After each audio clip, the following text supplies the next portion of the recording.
ଜୟ ଜଗନ୍ନାଥ ସାଙ୍ଗମାନେ, happy new year. ନବବର୍ଷର ହାର୍ଦ୍ଦିକ ଅଭିନନ୍ଦନ। ମୁଁ ଭଗବାନଙ୍କ ପାଖରେ ପ୍ରାର୍ଥନା କରୁଛି ଆପଣଙ୍କ ଚଲାପଥ କୁସୁମିତ ହେଉ। ଆଜି ମୁଁ ବହୁତ ସୁନ୍ଦର ଭିଡ଼ିଓଟେ ଅପଲୋଡ଼ କରିଛି, ଆପଣ ଶେଷ ଯାଏଁ ଦେଖନ୍ତୁ। ଆପଣଙ୍କୁ ଅନୁରୋଧ, ଭଲ ଲାଗିଲେ କମେଣ୍ଟ କରନ୍ତୁ, ଲାଇକ୍ କରନ୍ତୁ, ସେୟାର କରନ୍ତୁ, ପ୍ରଥମେ ସବସ୍କ୍ରାଇବ୍ କରନ୍ତୁ।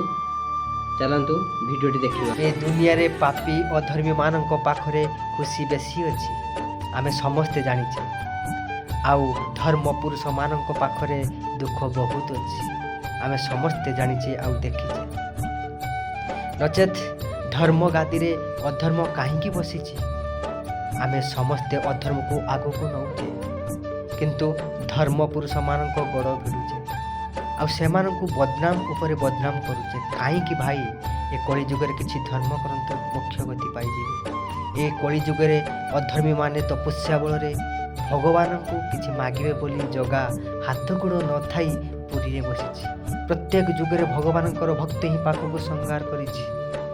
ସେମିତି ଏ କଳି ଯୁଗରେ ଜଗାର କେହି ନା କେହି ଜଣେ ଭକ୍ତ ଆସିବ, ଆଉ ଏ କଳି ଯୁଗର ଜଗା ନିଶ୍ଚିତ ସଂହାର କରିବ। ଏଠି ତୋର ମୋର ଭେଦଭାବ କାହିଁକି? ଛନ୍ଦ କପଟ କାହିଁକି?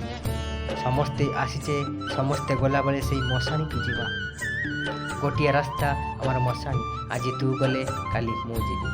ଏତେ ଛନ୍ଦ କପଟ କାହିଁ କରୁଛ? ଟିକେ ତ ସୁଧରି ଯାଅ ଆଉ ନିଜେ ଅନ୍ୟକୁ ସୁଧରିବା ପାଇଁ ଚେଷ୍ଟା କର। ଜୟ ଜଗନ୍ନାଥ। ଜୟ ଜଗନ୍ନାଥ।